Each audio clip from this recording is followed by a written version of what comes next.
right, everybody. How we doing? Why don't I hear that still? There we go. I was sitting here wondering why I was hearing that.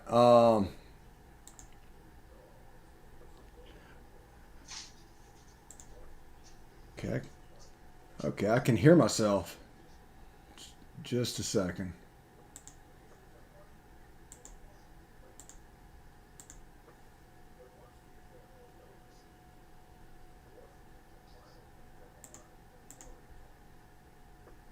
That's weird.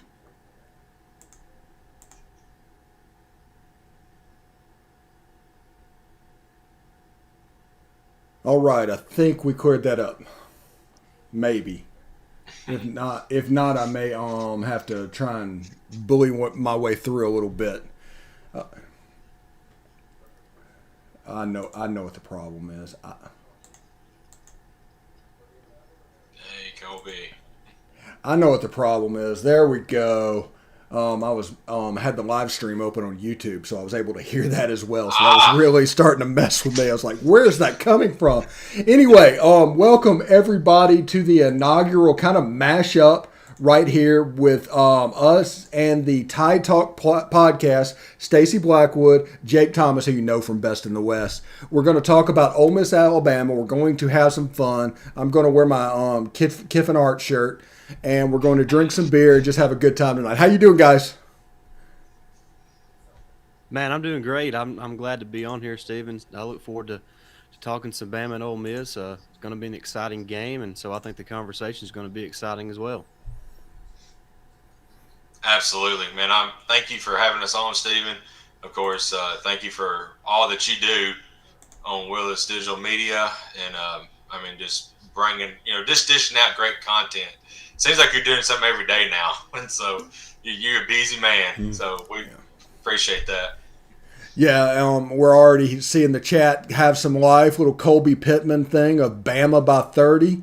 I don't know if anybody would turn that bet down, Colby, at this point. He's channeling me because I always say Bama by 30, but I said Bama by 20 this week. So yeah. What we're going to do tonight, we're going to have kind of a very relaxed thing, but we're going to talk about just a preview of the game. We're going to talk about players to watch, and then we're probably going to talk a little bit about the CBS game and what that means, and now that that is going away, where that's going to be. Angie, hotty toddy. Thank you for joining us. We've got a YouTube comment and a Facebook comment already. So, we're doing pretty great. And we had 100 in the chat, over 100 last night for SEC at the Dark. Stacey, you missed that, but let's try to get that tonight, guys and gals. We're gonna be here for a while. Yeah, we're going to have some fun, and we're talking about what are some things, take the fan side out of it. I know you're true blue or true crimson, however you want to put it, Alabama fans, but take that out. If this was just a third-party game like Georgia and Arkansas, what's some things that you're expecting to see from both teams? We'll start with Stacy. Yeah, well, the first thing I do, I try to look at every game from a realistic point of view. I try to take the fan side of it, even when looking at Alabama. But in any game I look at, the first thing I look at is, well, which team has the coaching advantage, which team has the dudes advantage, which teams have the better players, and then schematically I look at the teams and see how they match up with each other. So just looking at this game, you see the matchup between Kiffin and Saban. Kiffin is obviously, one of the greatest offensive minds in college football. Coach Saban has built his coaching career on playing really good defense. Alabama has recruited some of the top players in the country for the last decade. So, they've built great depth, in all positions along the field. So that's the way I look at each game. And, that's, talking about, you mentioned the Georgia-Arkansas game. That's why, I think Arkansas can compete, but when it comes down to it, Georgia just has too many dudes. So when I look at any game, that's really what I'm looking at, because the players on the field are the ones who make the plays. Yeah, I'd take the similar approach. And it's kind of hard. I know Saban, he coaching, wise, he is still just a little bit ahead of Lane Kiffin. But man, Lane's pretty much the way he's going could be the next Saban in this generation moving forward. But they're both different in ways that they do things. Kiffin, of course, like Stacey mentions, offensive mindset is just spectacular. Saban hones in at secondary. So to me, that we may get to it here a little while later, but matchup wise, that to me, that's where the matchup to watch is how Saban's secondary, if they can slow down, that Matt Corral, threat, deep threat, and the passing threat. Because if they can, and it becomes a field day, it's going to be a long day for the Tide in the secondary. Yeah, one thing for people to keep an advantage. Apparently, Lane Kiffin had a notebook when he was at Alabama, and he followed around Coach Saban. And everything with that defense, that this has given us a little bit of problem. This is something we need to work at. How do we do this? Lane wrote all of that stuff down, and apparently last year he just broke it all out, just vomited onto the playbook, so to speak, and just it was Alabama in trouble all day. Now, I think the under in this game is actually the bet at 79 points. I think this is a game that's going to play in the 30s. If it gets in the 40s, I think it's advantage Ole Miss. If it's in the 20s, it's advantage Alabama. And if it's in the middle, who knows? But I'm expecting a game really similar to the 1969 game, the Archie Manning 33-32 game in Birmingham, first primetime game. And that's kind of what I'm expecting to happen. Now, Alabama is going to get better as the season goes on, as Bryce Young gets reps, as everything becomes more cohesive. This team's going to get better and better and better. And the team that plays Auburn is not going to be the team that we see Saturday. Right. But this might be the perfect time for Lane and this Ole Miss team to get them. Real similar, honestly, to 2014. Yeah, I agree. I think timing is everything, whether you're talking about in life or in sports. Like you mentioned, that and both teams are going to get better as the season goes on. But Alabama is playing so many young guys on offense, or even if they're not young guys, they're playing more prominent roles than what they played in the past. When you talk about guys like a John Mechie, who's a junior and has played some, but now he's the guy. And so, like you said, this team has a lot to improve on, especially offensively with all the youth and inexperience. And like you said, right now they're not the same team that they're going to be, once they play Auburn or LSU even a little bit later down the road. So you're right. The timing is good for Ole Miss. They have the offense that they need to beat Alabama. So it's all there. And it's just now about putting it on the field. And, when you step between those white lines, anything can happen. Especially in the SEC, Right. I mean, you see upset, 2014, like you said, Stephen, comes to mind because unfortunately I was at that game when they went to Bryant Denny and beat us, and so No, that was 15. 14 was the 15, game in Oxford. Yeah, that's the Cody right. Perry The game. 15, the 15 was the one in Bryant Denny, but I was there at that game, so I remember how Chad Kelly just. That was a crazy game. It was. I mean, Alabama started Cooper Bateman Yeah. for some inexplicable reason. So just that was just a weird. I think Alabama had 5 turnovers in that game. Yeah. Of course, that play where Kelly fumbles the snap in the shotgun, he gets hit as he throws it up in the air, bounces off guys, and just a crazy game. And sometimes that's what you got to have to win. I mean, that's just the way it is. And give Ole Miss credit back then that they took advantage of the turnovers in that game from Alabama. And but like Steven mentioned, that 2015 team at the end of the season was much different than what that Ole Miss team faced that night in Bryant Denny Stadium. So a good because it's very similar. Jake Coker was just becoming the starting quarterback. And Alabama was kind of trying to learn what type of offense they needed to be. And, of course, they started relying on Derrick Henry that season, and we all know what he done going on to win the Heisman. So, it's crazy how similar these two seasons are when you look at the 2015 Alabama team on offense compared to this 2021 team. Of course, it's a little more explosive because the style is different and all that. But as far as the youth and inexperience on offense, it's very similar for Alabama. Yeah, Yeah. absolutely. Real quick, we're going to change the subject briefly here for a second. Why do you think that the national media and national analysts are so quick to want to throw dirt onto Tua's grave and to say he My can't do gosh. it? It's Yeah. utterly ridiculous. He's one of my favorite players in the NFL. He genuinely is. But why do you think they want to do that? It's crazy. Every other rookie quarterback gets some rope. I mean, Payne would Yeah. have games where he'd throw 5 interceptions. He might be the greatest quarterback that's ever lived. Right. And Tua comes out and throws one. It's like, well, there it is. That's proof that he can't do it. Bench him. Doesn't make any sense. It really doesn't. I can't explain what the reasoning is because, like you mentioned, rookie quarterbacks get the benefit of the doubt. I mean, look at the way Trevor Lawrence and Zach Wilson have started out their rookie seasons, and I mean they've already passed how many interceptions Tua threw last year, and it's just they just get a pass. They're not even. I mean, nobody's batting an eye over their play so far, and like you mentioned, Tua throws one interception, and they're just ready to. He's done. He can't be an NFL guy. I'm not sure what the answer is, but it really is mind-boggling. I don't get it at all. They start screaming, "We got to trade for Deshaun Watson." No, you don't. No. Give him time and let him learn. I mean, offensively, the Miami's really young. I mean, they got some young receivers. I think they got a young offensive line. So let this group grow together, and in a few years, that team's going to be dynamic. If they keep everybody and pay them. So well, they need to sign some veterans up front along the offensive line. Yeah. They got cap space, and they need to help Tua. Right. I mean, it's just kind of, Saban talked about, all fall camp that the team around Bryce needed to play better.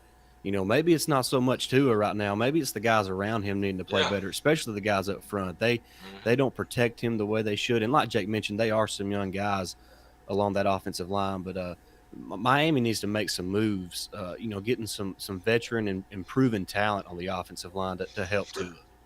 Yeah, and also, in my opinion, they need to find an offensive coordinator that will do what he's good at and instead of trying to pigeonhole him into a certain type of offense. To me, he is Drew Brees. He's basically Drew Brees, and he would be that in that system. But he doesn't have a Sean Payton right now. Yeah. Right. Yeah. If you get him in a system that he thrives in. Last year he was throwing it down the field, and then have a big explosive play. Then they would make him throw like just 2 or 3 yard ends, for a couple series. I'm like, man, what are you doing? You can throw it downfield. They just handicapped him. It seemed like so. Well, systems matter in football, and I think, and it's not just Tua. There's been plenty of quarterbacks who were, just kind of hung out to dry because they were in the wrong system, and the team or the organization did not put the right staff in position and the right system in place for that quarterback to succeed. So I think that's happened to more guys than just Tua. Yeah, 10 years ago, Lamar Jackson would have been cut in his rookie year. You're right. And he would have been out of the league. Yeah. So, anyway, let's get back to the game. We kind of went off on an NFL tangent a little bit. Now, what are you guys looking for from the game? What do you want to see from Alabama? What do you expect to see from Ole Miss in this game? Go ahead, Jake. Oh, okay. Go ahead, Jake. Okay. From Alabama, I want to see how the defense steps up. I mean, you can look back all through the summer on our podcast. You can look back. We did a season preview, and I've been high on the defense all summer and early part of the season because I mean they're very veteran down out there. There's a lot of experience on the defense side of the ball, but it just has not come alive yet. Defensively, I mean we're still giving up big plays. We thought Toa would come in. He kind of had a tough game against Florida, out of position a bit. But there's so much experience on that defensive side of the ball that they've got to come together eventually and start playing within themselves like we know they can be. Because, I mean, on paper, with all the talent, they could be a top 5 defense. So maybe that starts this week, but, I mean, it's a tall challenge because you're going to have Matt Corral throwing all over the place. So I think if they get at least 3 stops in this game, I think Alabama has a clear chance to win. And but it's going to take at least 3 to 4 stops. Wait, are you suggesting, if you're going by the Alabama by 20 prediction that you have made all week, that Ole Miss will only stop Alabama one time? I don't know. Is that what you're saying? Yeah. Well, honestly, I'm just trying to one up everybody since all you guys picked Ole Miss, but but honestly, I actually picked 42-31 in another league this week on that game. Okay. I just think late Alabama gets a couple of touchdowns late because of fatigue and all that. Because honestly, you guys are not as deep as Alabama yet. No, not even close. Right. So we're not as thin as Arkansas as we saw against Texas A&M. They were razor thin. Whenever KJ got hurt and Trayvon Burks got hurt, they just couldn't do anything offensively. And so they were razor thin. We're not quite there, but we are fairly thin. How about you, Stacy? Yeah, as far as I'm with Jake, the defense has been a little bit I don't want to say disappointing because the season is still so young. And, if Alabama comes out and plays, an A+ or an B+ performance against Ole Miss, when arguably one of the best offenses in the country, then your whole perspective can change. So I try to look at the season as a whole before you really judge what a team is, but right now the defense has not performed to standard, to the Alabama standard anyway. And so I want those guys to play better. Obviously, they got to play better than what they did last year against Ole Miss, and I think they will, simply because they've had a taste of the Lane Kiffin offense, and they have some film to work off now. Compared to last year when Lane was in his first year as the head coach at Ole Miss and just a couple games in. So it's a little bit different preparation for Alabama this year. So I think the defense will play better simply from that standpoint. But offensively for Alabama, they're going to need to maybe play a little more ball control. I do think time of possession is a little overrated nowadays with the hurry-up offense, and teams are able to hit big plays and score quick. So time of possession is not huge. Number of plays is what matter. Yeah. And especially when you're playing a team like Ole Miss, who's a little bit thinner along the depth chart than what Alabama is. So maybe Alabama relies a little bit more on the running game this week to kind of shorten the game a little bit, and also try to wear out that Ole Miss defense a little bit. Ole Miss has switched their defensive style this year. They're playing more like Arkansas plays. So it's going to be interesting to see how Alabama attacks that, especially with a young quarterback who hasn't really played a defense like that yet. So it's going to be interesting to see that aspect. For Ole Miss, it's all about Matt Corral. I mean, if Matt Corral is on his A game, it's going to be tough for Alabama to stop him. I mean, he's you can make the argument he's the best quarterback in the country. So they got really good skill players too. I mean, you talk about Jerrion Ealy, he's one of the better running backs in the country. Drummond's a great receiver. Mingo is a great receiver. So they have guys all over the field on offense, and they're going to make plays. But it's about, I talked to somebody, it's about limiting the explosive plays and then playing really good red zone defense. So if Alabama can do those two things, they're going to give themselves a great opportunity to win the game. I was going to say real quick, Stephen, defensively, Saban always talks about, one game at a time. But after that performance last year, he was not happy. So, it's kind of funny. Everybody talks about how Lane has this circuit on his calendar, and I'm sure he does for all year. I'm sure Saban had this circuit on his calendar this week too, because I know he was embarrassed on how the defense played last year against you guys. Yeah. So I agree. I do not think it's going to be that high scoring game this year like it has been. I think both defenses won't let it get into the 50s. It might not be in the 40s. So I think there's going to be more sound plays on both ends of the defense this year. Yeah, there's a couple of things I'm looking forward to. I think Alabama's going to run the ball. Their best offense or best defense is going to be keeping Matt Corral off the field. Absolutely. So they're going to ground and pound a little bit. Now in this game, I do expect special teams to play a role. In 14 and 15, Ole Miss recovered a fumble on a kickoff when Bama was returning a kickoff.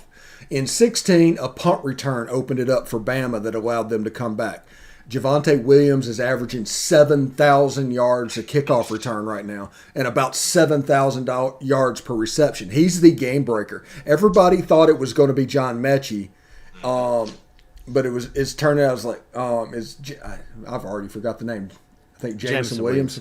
Williams, yeah. I have so much problem since my brain surgery with remembering names. I said progression like 4 straight times in the same sentence and couldn't remember the word progression. Right. It was absolutely crazy. Yeah.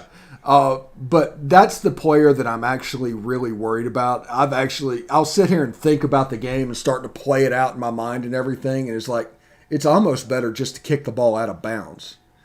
Because he can hurt you so much on kickoff returns, and we're struggling right now on kickoff return coverage. It's funny you said that on our Southern Miss recap. Jake and myself were talking. If we were the opposing teams, we would just kick the ball out of bounds and let them take it at the 35 or 40, whatever it is. I mean, that's better than letting Jameson Williams house it. Yeah. Yeah, he reminds me a lot of Mike Wallace. I don't know if y'all remember him at Ole Miss. Yeah. He reminds me a lot of Mike Wallace. Just that top end speed is world class. I mean, it's unbelievable. And if he has any open field, you can just hang it up. He's gone. Yeah, there was a couple of on one of those touchdown runs. Somebody actually had a pretty good line to him, but he just outran him to that point, and he was gone. So you've got to make sure there are no good angles on a guy with the speed of Jameson Williams. I mean, he's just that much faster than everybody else. Again, I say this all the time. Thank you, Ohio State. They said he was like 4th on their depth chart. That's why he transferred. Yeah, Joe Burrow was 3rd. Yeah, I know. Yeah. Yeah. But one of the traps that Alabama might fall into is Bryce Young leaning on Jameson Williams and that threat of a deep shot. And that defense is designed to bait you to throw it downfield. Absolutely. As Matt Corral found out in Arkansas last year. Right. And that could be some kryptonite in this game. There could be a sudden change. There could be a turnover or two that results of basically a young quarterback getting greedy. Yeah, that's why I brought up the change in defensive, scheme for Ole Miss that's the new look for Bryce Young. He hasn't faced that yet. I know Arkansas played it last year, and he did play. Alabama was beating the dog out of Arkansas, so he got to play towards the end of the game. But it's different when you're the guy and you have to play, to win the game instead of coming in after the game's already decided. So I am anxious to see how he handles that. So far, I mean, it's hard to complain about the job that Bryce Young's done. I mean, he was able to go in there to Florida, and of course the last 2.5 quarters were not pretty, but the first 3 possessions they just marched right down the field and score like they were playing 7-on-7. So it's I'm anxious to see how Bryce performs against a different type of defense than what he's used to playing. And also, I mean, this is a big time game. He knows that his defense is going to be challenged in this game with Matt Corral and Lane Kiffin. So does he put extra pressure on himself to try to deliver, a touchdown on every possession? And that kind of goes to what you're saying, Stephen, as far as trying to hit that big play to a guy like Jameson Williams. So I'm hoping that Alabama tries to lean on that running game a little bit, tries to find those tight ends. Billingsley and Latu are really starting to play well together. Billingsley, the last 2 games, has caught 6 catches for 130-something yards and 2 touchdowns. So he's come on strong the last couple of days or a couple of games, and Latu has been solid all year. So does he rely on those guys and the running game? I think that's going to be key for Alabama offensively. I'll say on the flip side for Ole Miss, if you guys focus on Mechie and Williams and leave Latu or Billingsley wide open, in a flat or on a seam route, you're going to be in trouble. So there's those two. Billingsley for a guy his size can actually move pretty quick. So, Mhm. I believe he's the X factor in this game for me offensively. He's been getting hot here lately. He seems like he's out of the doghouse, which is great to see because he's a mismatch problem on defenses when he's out on the field. So Yeah, he's Evan Ingram. yeah, Right, yeah. pretty much. Mhm. Yeah. So you got to keep an eye on him and Latu because those guys are really good. And you said you really like Latu, Steven, last night. So He just looks a little bit different playing that tight end position. He does some different things than you've seen from an Alabama tight end. He's not Billingsley, but he's almost like a Mark Bavaro type guy. If you think about back in the day, type of tight end that he's just kind of a brawler. Yeah. I want to kind of flip this a little bit, Steven. What are you looking for Ole Miss to accomplish both offensively and defensively in this game? Kind of what are your expectations for each side of the ball for Ole Miss? Obviously, this game in today's football, it's all about offense. I mean, I'm a defensive guy because I'm an old school football type guy. So I enjoy the offense, but there's nothing better to me when a team is playing elite team defense. That is just so satisfying to watch. But that's not going to be what happens Saturday. So what are your expectations for Ole Miss and how they are going to attack Alabama offensively and defensively? I think that Matt Corral and the wide receivers, this is an offense that tortures linebackers. If you have a linebacker problem, these guys are going to take advantage of it because if you're going to drop back to coverage, Jerry and Ely or the other running backs going to get the ball. If you come up to do the run fit aggressively, they're going to hit the space in between the linebacker and the safety that Florida took advantage of over and over and over again the other night or the other weekend. Now, the main thing I want to see is the offense to play clean. They haven't played clean this season. That's the scary thing. They've had a problem with penalties, and an occasional turnover would pop up as well. So they haven't played to what you would expect them to play at. They haven't hit that level yet, and that's pretty scary. I don't think that level will get here in Bryant-Denny. It's going to be the first time playing in front of a crowd in 18 games or something like that. And so that they're going to have to get used to that. They might go a little bit slower because of that, and if they go a little bit slower, that could be an advantage for Alabama's defense. Defensively, I just want them to provide resistance, make a play, get a turnover or two, force field goals in the red zone. If that happens, and if they can get the lead, if they get up 14-0 on Alabama, this game might be over. Because I'm not sure if Alabama is going to be able to catch up. And that is absolutely ridiculous to say out loud.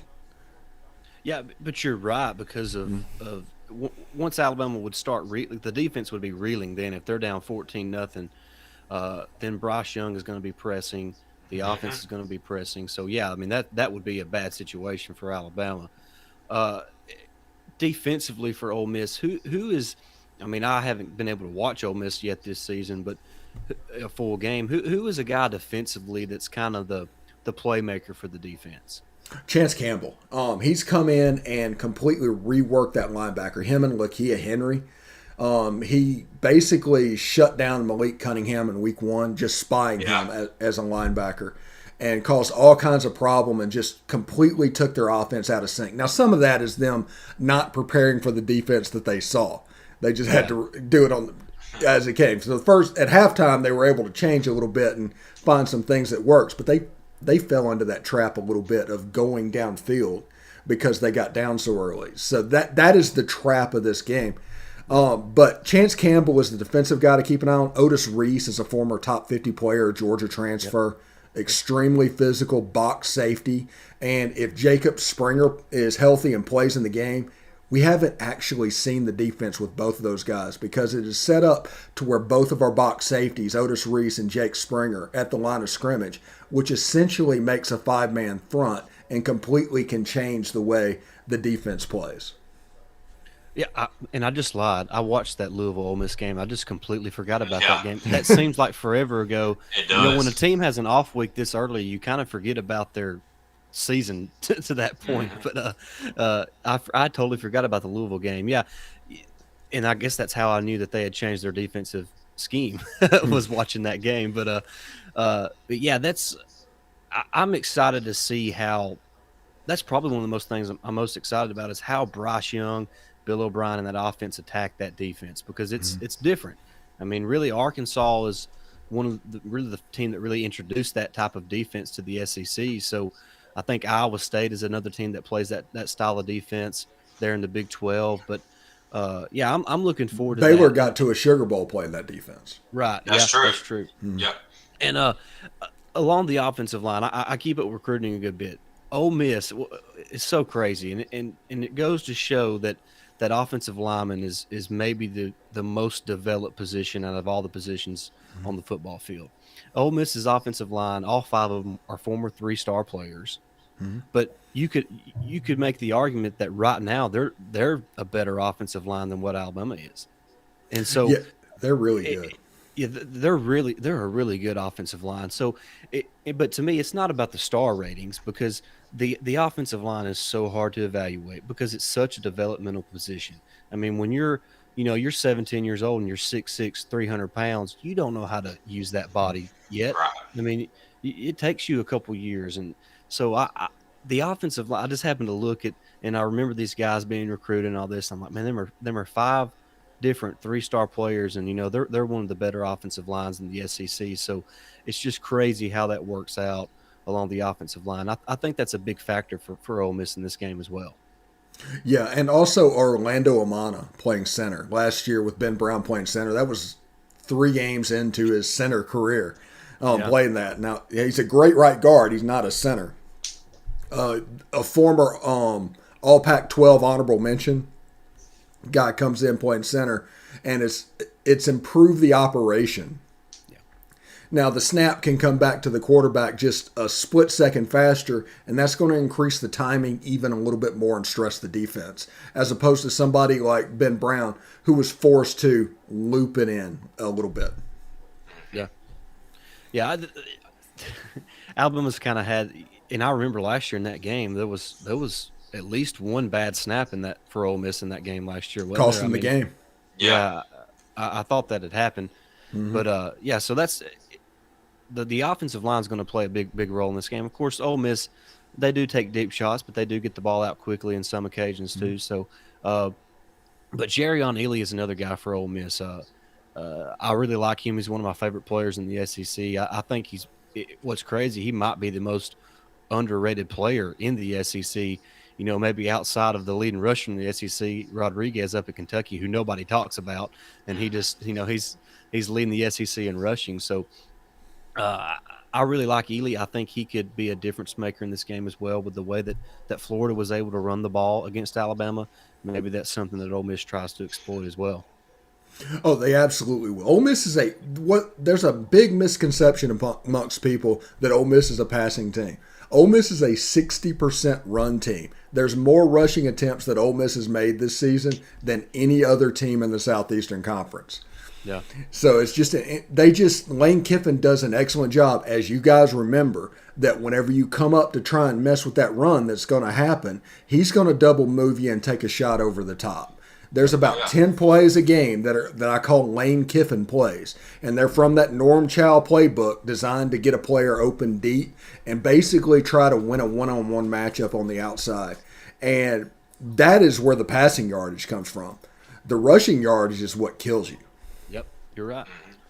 And where it kills you at is that the offense is able to stay, in a good down and distance. You get a good run on first down. When 2nd and 5 is much different than 2nd and 8, and so that the ability to run the ball in that Lane Kiffin offense, like you said, is huge because you get a good run on first down, you get 2nd and 2. There's a good opportunity to take a deep shot, and so that's what Lane Kiffin is made his money on. Being a great offensive play caller that he is, and he done that at Alabama. I mean, even with a guy like Blake Sims, who was really a running back playing quarterback, and he put up just crazy numbers there with Lane Kiffin. So it's amazing the job that Lane Kiffin does calling plays. I mean, I don't know that I've ever seen a better play caller than Lane Kiffin. Yeah. Yeah, interesting. Who's a couple of players from Alabama that we might not be thinking about that are primed to take some? Is Brian Robinson Jr. back this week? Yeah, he Yes, he looks to is. be healthy. He's practiced all week, so I would assume he's going to be back. And he's kind of had an underrated season. I know he missed last week, but he's averaging nearly 6 yards a carry. He just hasn't had the amount of touches that you would really like to see. But yeah, he'll be back. I really like Jason McClellan and Rodell Williams too, but it's just the offensive line has just been a work in progress so far this year, and they're playing better each and every game, and so they should have their best performance of the game of the season against Ole Miss, because it's just the next game that they're playing together. But as far as a guy to watch out for, I'm Jake talked about how a guy like Billingsley could be the X factor because of Jamison Williams and John Mechie. I'm going to go the opposite. I think a guy like John Mechie could be the X factor because Ole Miss is going to be. They don't want Jamison. They're not. They're going to do their best to not let Jamison Williams get over the top. And John Mechie has caught a lot of stuff underneath, whether it's a bubble screen or a jet sweep or a 10-yard dig. He's caught a lot of balls that way. That's what he's averaging around 12 yards a reception or so. So I could see John Mechie, having a game where he has like 8 to 10 catches for, right around 90 to 100 yards, which is not just a huge game, but that's the difference in, picking up a first down or not. Maybe he's a guy that Alvin relies on to pick up a 3rd and 8 on a 12-yard dig or, a post or something, nothing too deep. I just feel like John Mechie could make a few conversions for Alabama that could be key conversions in the game to keep the drive going. And, like you say, keep Matt Corral off the field. Yep. Yeah, I got 2 points I want to make. You Steve was talking about misconceptions, and me and Stacey's talked about this. There's a misconception about our running backs about not being able to run the ball good this year. I mean, Robinson is averaging about 6 yards a carry. Jace is about 5. Sanders is about 4.5. So I mean, the reason why I think people are saying that is because it's not Najee. There's not like one like star running back this year, but collectively they're all doing very quietly doing really well. So they all get I mean, gosh, Robinson and Jace probably get most of the carries, so they're probably splitting 15, 20 each. Well, and And Rodell Williams, Jake, he's actually the third leading rusher on the team, and he's yeah, averaging 6.6 yards per carry. So right, uh, yeah, I think it's gotten better the last couple, over the last. The Florida game was really a weird game. it was, Alabama got up so much in that game, and then they never really had the ball. It felt like yeah, after they got up 21-3. They went hmm 3 and out on 3 straight possessions after going up 21-3, and then it's halftime. And yeah, and then Alabama was just kind of reeling the rest of the game, so they were never in a good offensive flow. So, but talking about the run game, when I started to feel better about the run game was actually in that Florida game at the end of the game. Alabama stops Florida on the 2-point conversion, and they had to pick up at least one first down, yeah, or Florida's going to win that game. They had all the momentum, and hmm Alabama run it 3 straight plays and got a first down with Brian Robinson. hmm So, when you have to run it and you can run it, and the other team knows you're running it and you can still run it, that's when you start to feel better about your running game. So, I think the running game is going to be okay. I think it's going to get better each and every week. And it was unfortunate that Brian Robinson kind of got dinged up because I thought he was really starting to kind of come into his own as kind of that feature guy. But I feel better about the running game right now than I did, 3 weeks ago, I guess. yeah. Okay. And Well, the other, go ahead. other, yeah, the other thing I wanted to make was on Bryce Young. You know, I think it could be a blessing in disguise that he did, even though it wasn't his fault, he did throw that pick last week because it's not in his mind anymore. So he just got there and play ball now because it seems like he had 15 touchdown passes without an interception. So he was like, my gosh, my next throw could be a bad one and I get picked off. Now he don't have to worry about that. He just go out there and sling the ball and just let loose. So that may be something to look out for too. All right, let's go into the chat room a little bit and find out what they're talking about. When's Trey Sanders coming back? I haven't heard much of him. That's from Colby Pittman. Well, he's not. He's not injured. No. Really. He's just been passed over on the depth chart. I mean, Jace McClellan's ran better, Roydell Williams has ran better, and of course, Brian Robinson has ran better. It's just a matter of there's guys that are in front of him right now that are just playing better. So, I think it's really that simple. I don't think he's injured. He actually got into the game against Southern Miss a little bit in the fourth quarter, so he's obviously not injured. Yeah, and people need to remember that Alvin Kamara ended up transferring out of Alabama because of Derrick Henry. There's dudes in front of him blocking his way. Well, and he's coming off an injury that, after that car accident, he broke his hip. Yeah. So it's even if he's at 80% right now, his 80% is not going to be good enough to beat out a guy like Roydell Williams or Jace McClellan. So he's going to have to get back to 100%. And that's probably not going to be until next season. So I really wouldn't look for his role to be, real significant until the 2022 season. All right. Tim Nicely says, looking forward to a great game. A little worried about so many people picking the Rebs to win, though. We all know what that means. Very important, formative show. Good to hear differing opinions. Thank you, Tim. Thank you. That does make me nervous, all these people picking Ole Miss. And maybe that's just being an Ole Miss fan my whole life. I'm not really comfortable with the spotlight at this point. Well, I'll say this. One thing I'm happy about, and Lane Kiffin tweeted about it, is the fact that game day is not coming to Tuscaloosa. Yes. I hate when game day is at Tuscaloosa. I just feel like it's a major distraction for the entire team. To me, game day is about getting ready for the game, and you can't get ready for the game when ESPN is there and they're trying to get an interview here and interview there. So I was so thankful when they decided to go to that Arkansas-Georgia game. I do think game day, they're going to do stories about that game. SEC Nation being in Tuscaloosa, they're going to do stories. There might be about you might not get the benefits of having game day, but have to deal with all the stuff that goes along with game day. Yeah. By the way, did y'all catch the little the Manny cast that they did on Monday Night Football the other night? I saw the double birds. Yeah, that was. But they interviewed Saban the third quarter, and I didn't get to see it because I don't really watch the NFL much. He was on Windows 95. Yes. Yeah, it's like on Atari, but everybody was talking about how he just got up from his seat before the commercial break. He was ready.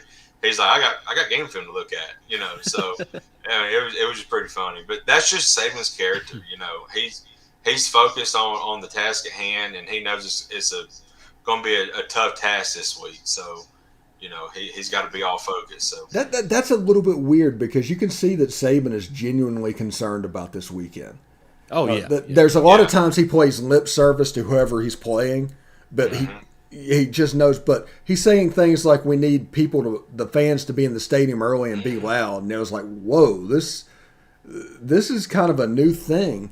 For Alabama, but maybe it's just come off of the Alabama fatigue of them being so good in 19 and 20 and even in 18. I don't know, but it was interesting to hear that. Yeah, I watched his every Thursday night. He has a call-in show.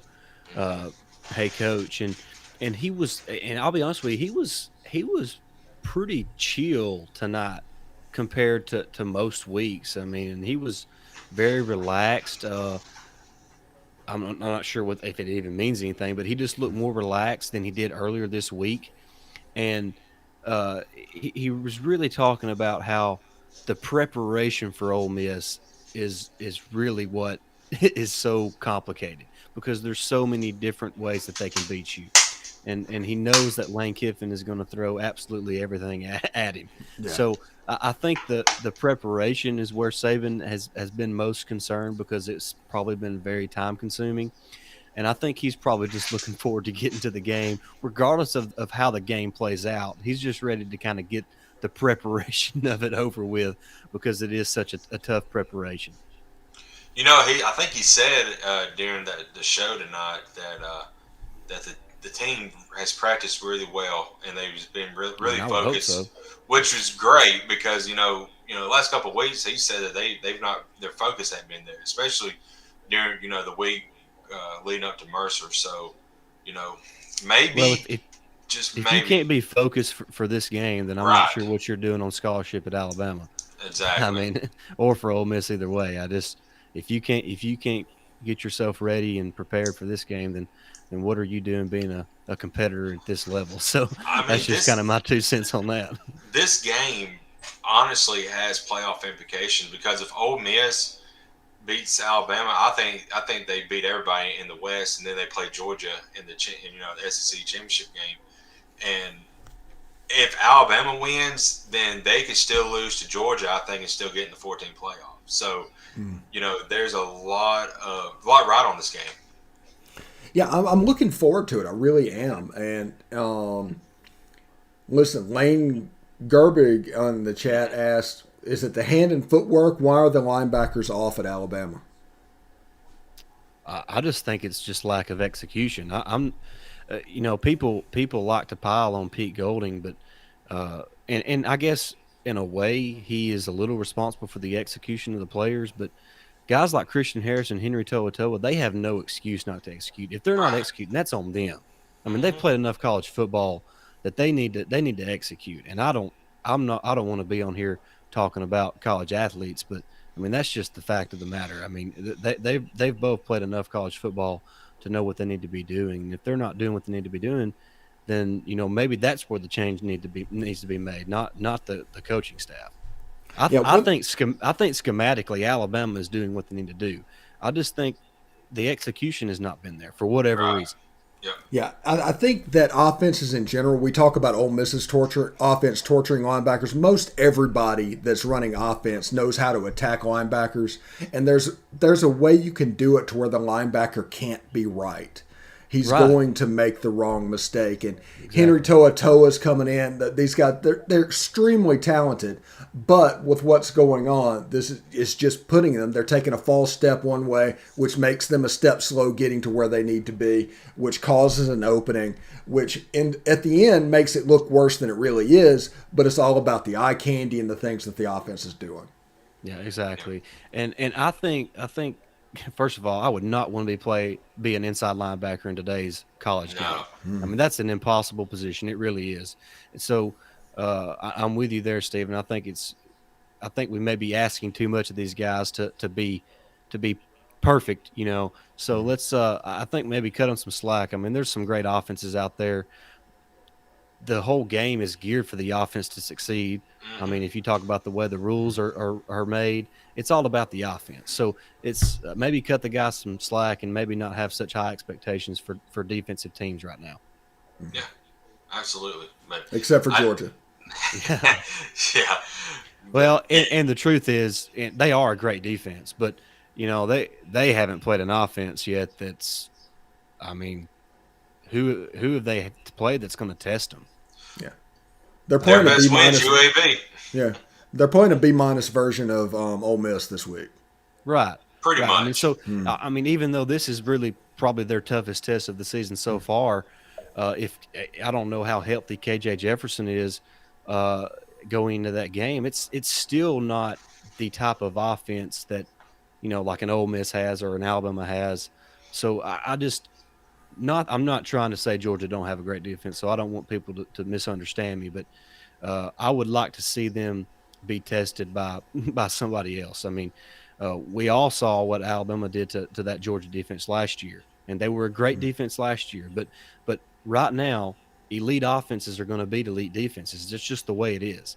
And so for Georgia to win a championship this year, and I know this game has nothing to do with Georgia, but just while we're on the subject, Georgia has to find explosive plays on offense consistently, and JT Daniels has got to stay healthy. Big time. I mean, I think that those two things have to happen for that team to win a championship because when Georgia meets an explosive offense in the college football playoff, are they going to be able to hang with them? That's going to be a question. I mean, it's just the nature of the beast in college football. It's not really Georgia's fault. It's just the way the game is right now. Yeah, Jacksonville's coming up. We'll get some questions answered in Jacksonville. Although one of the weakness with Todd Grantham's defense is the ball over the top, and that is one thing Georgia can do fairly well. Yeah, yeah, they can do. They hit explosive plays, but I just, and maybe it's just because, but Kirby, I don't trust. He has yet to prove that he's when the going gets tough in a tight ball game. How is he going to allow the offensive play caller to call plays? Exactly. I mean, we've seen it. We've seen it time after time, and Kirby Smart's a great coach, but he's choked in those big moments by not allowing his offense to open the game up and play. In the 21st century, he plays it too close to the vest in those close games, and it's cost him. It's cost him against Alabama in the 2017 national championship game. It cost him in the 2018 SEC championship game against Alabama. 4th and 11. I still have to see Kirby prove that he's going to be willing to let Todd Monken, do what he thinks he needs to do offensively in one of those tight games. Yeah. If we go to the chat room, Guy Caldwell tweets or chats that Arkansas is going to give them all they want Saturday, and their defense needs to put Daniels on his back a lot in the first. That's a true statement there. And Tim Nicely says eventually you'd think defenses would finally catch up with offenses. You're starting to see that with that drop 8 that's coming through with Arkansas. Right. That is starting to happen. Yeah, I agree, and it takes time, but it's never going to catch up with the offense as long as the rules of the game are in the offense's advantage. I mean, the defense can only do so much. Yeah. Yeah, I mean, you can't really sack a quarterback without getting a flag anymore, especially true in the NFL. I mean, it's ridiculous. The NFL is almost unwatchable for that reason. I mean, like I said earlier, I'm a defensive guy, and you play patty cake with a quarterback, you're gonna get a flag. And some of the targeting stuff I think is ridiculous as well. Well, we could go off some tangents on officiating this year. Yeah. So. Ole Miss had 4. There was 4 players ejected for targeting in the Louisville game. Ridiculous. That's ridiculous. I mean, I think that the targeting rule needs to be reevaluated in more ways than one. But the number one thing is, if it's not egregious, the player does not need to be ejected. That is absolutely ridiculous. I mean, and I can't, of course, I cannot stand Auburn, but that guy getting ejected in the Penn State game, that was ridiculous. Because I mean, if he don't go low on the guy's going to score, and the object of the game is to keep the other team from scoring. So I mean, what else was he supposed to do there? I just don't understand it. So. Yeah, let's before we close out this show tonight, let's talk a little bit about the CBS game, because this is going away over the next couple of years. Right. This will be in the ESPN family, and the 2:30 game is essentially going to disappear because the top game of the weekend might be at 7, it might be at 2:30, it might be at 11. And what people need to get prepared for 11 a.m. kickoffs, because networks really like that. But the CBS game growing up, like 2003 when Ole Miss played LSU and got a CBS slot and played that game, it just meant more. I mean, I think that's honestly where it just means more came from, is from that 2:30 slot. Yeah, I agree with you. I know people complain about Kerry Danielson and all that kind of stuff, but as far as like the 2:30 CBS game feels like part of the DNA of the SEC. I mean, that is, to me, something that, like you mentioned, going all the way back to 2003 when I was probably, I guess, 14 or 15 years old, and at that age you're really into football, and you're really understanding what football means and how it affects your life and all that kind of thing. So this 2:30 CBS game, it really means a lot to me. It's I hate that it's going away, and Vern Lundquist, I mean, even though he may have went for a couple years longer than what he probably should have, he is part of the SEC and always will be. I mean, his great introductions to games. I mean, I remember back when Alabama and Tennessee actually played on the 3rd Saturday in October, and what that meant to play at 2:30 on CBS on the 3rd Saturday in October. It's just, like I said, it's part of the DNA of the SEC, and it's sad that it's going to be going away. And I've always enjoyed the 2:30 kickoffs. Absolutely, it is sad, and a lot of memories. For the 2:30 slot, it seemed like Alabama got it every single week, especially here lately with Saban. But a lot of people can't stand Gary like you said, but he's part of the SEC just like Vernon was. Brad Nessler's now part of the SEC, and they're inundated in it, and it's just I hate that it's going to be leaving here in a few years. The first the first 2:30 SEC kickoff game that I remember on CBS was in 1999 when Alabama went to play Florida in the Swamp, Sean Alexander's senior year, and Alabama won in overtime, I think 40-39. I think Sean McDonough and Todd Blackledge were the commentators back in the Wow. day, and I just that just sticks out in my mind. One reason, kind of a crazy fact, that game was played on October 2nd, 1999, and then this Saturday it's going to be October 2nd, of this year, and that's actually my birthday, and I think that's one reason I remember that 1999 game so much is it was on my 10th birthday, and Sean Alexander is my favorite player of all time, and it just he scores that touchdown in overtime, and then Alabama makes the extra point to win in the Swamp. So just a lot of fond memories, like you said, of that CBS game at 2:30. And I hate to see that it's going to be going away. Yeah. And Guy talks about that he hates 11 o'clock games. God, yes. Everybody hates 11 o'clock games, but I hate to break it to everybody. ESPN College Game Day has found a little bit of a formula, and it started last week with the Notre Dame-Michigan game, to where players can be warmed up behind them and things that are going on like that. They're probably going to try and figure out how to do things like that for this Arkansas-Georgia game this weekend. Exactly. And I think we're going to see a fundamental shift in how games are broadcast, because honestly now gates have been going down and down and down, and TV money's going up and up and up, and to where TV money is really calling the shots at this point. Yeah. Well, and you mentioned how game day is going to be doing.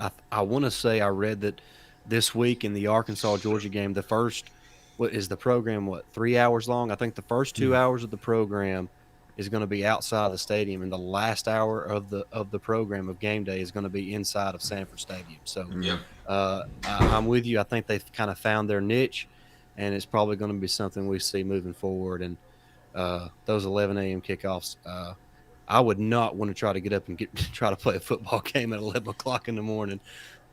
Yeah, it's probably good for hotels and stuff. Right. For Friday night, but if you're going to travel, it's probably going to eat in, unless you're like right there. If you're like an hour away, if you're in Birmingham, it's probably not going to be that much of a problem getting to Tuscaloosa. But if you're trying to go to Atlanta or somewhere else from Birmingham, it's probably going to be a little bit tougher, and you might just be tempted to catch it on TV. Something interesting to say. But guys, I really do appreciate this, and thank you very much for joining us for this little mashup. Doing preview, and it's been a lot of fun. Absolutely. I really appreciate you having us on, Stephen. It was a lot of fun. I'm glad that two teams from the SEC and we're fans. We love our schools, and it's good that we can kind of get on here, have a good conversation without anybody hollering and cussing, and just talk about football. It is just a game. I try to remind myself that each weekend. It's just a game. There's a lot more important things going on in life right now. You talked about, your situation with your brain surgery, and I'm sure that put perspective on football. Not that you don't love it, and not that it doesn't mean something to you, but there's a lot more important things going on. And I try to remind myself of that each weekend. I try to tell everybody, look, it's just a game. If Alabama loses, it's not the end of the world. You know what you're going to do? You're going to wake up Sunday morning and go about your day. So it's fun that we can get together like this, have a good civil conversation, and just talk about the two schools we love. And I just hope it's an injury-free game, and just may the best team win. Yeah, and don't kick to Jamison Williams. Absolutely, under no circumstances. Stephen, call Lane and tell him to kick it out of bounds every time. Yeah, seriously, just kick it out of bounds. Just don't even worry. Just don't kick to him. Oh, man. Yep. Man, he blew my Southern Miss pick. I said that was too many points, and they're going to give up 2 kickoff returns for touchdowns. Oh, come on, USM. Now, USM, by the way, I will say this: USM in 3 years is going to be a team that's pretty good. Keys is not a bad quarterback. He's just young. I was actually surprised at how well he played, considering the circumstances around that. There's outside of Frank Gore Jr., they don't really have anybody. I think they have a tight end that maybe transferred from an SEC Arkansas. school. He transferred from Arkansas. Yeah. So they it'll take them a couple of years, but I'm with you. I think they'll be a pretty good team. They played hard, and defensively going into that game, they were like second in the country against the run. I know they hadn't played elite teams, but I don't care who you play, and you only give up 40 yards rushing a game, which is what they were doing going into that game. That's pretty dang good. So it is. But you also saw in that game that it was probably because you could throw all day on them. Yes, just whatever you wanted to. Just whatever you wanted to do in the passing game. But a good team. Ty Keys, by the way, in high school won 4 straight state titles. Wow. That's awesome. He's a good player. I wanted him to come to Ole Miss, but Lane Kiffin, he knows better than I do. But I was rooting for him to get to Oxford, but Luke Altmaier has a chance to be really good, and of course, with recruiting, Dude, and I can't believe we didn't talk about that. How crazy is that recruitment going to be over the next See, he's just a junior this year, so next 2 years, pretty much, it's going to be wild. So, I think he's going to commit in February or March. Okay. So his recruitment will essentially be over, so it's kind of coming to a head. Yeah. But the thing that people don't really notice about his recruitment is going just like Eli's. I mean, exactly. Down to Ole Miss and Texas being the leaders, the whole 9 yards. And Ole Miss versus Alabama, he's in town. He's going to Ole Miss versus LSU, so he's seeing Ole Miss twice. Yeah. That's I would be surprised if he ended up anywhere else besides Ole Miss, but he's a heck of a player. He's unbelievable. It's amazing how much he looks like Peyton and Eli, but to me he looks like Archie. He's very athletic. It's crazy. He has Archie's athleticism with Peyton's size, and it's crazy how talented that kid is, and he's definitely going to be, a future, maybe something doesn't happen, but he should be a number 1 pick in the NFL draft. He's just a phenomenal prospect. So I dread him being at Ole Miss, which is maybe where he's at. I'm just glad he didn't get Peyton's 5'4" head. So and good for Cooper, by the way. Oh yeah, no doubt. After what he went through, and then you have Peyton and Eli going to all the success and everything. Good for him to have his moment in the sun. Hopefully he took notes from Archie and Olivia and everything of how to go through this process. William Ricky McKnight says, "Hotty toddy. Hey, catch this show on the replay, William, if you're coming in. We're about to go off the air. But thank you for tuning in tonight." But anyway, for Stacy and Jake, who came back and generously donated his time, this has been our Ole Miss Alabama preview and everything. And I want everybody to have a great weekend. I hope the game's well played. I hope everybody stays safe. And I hope most of all, hotty toddy. All right. We'll see you later. Thanks, David.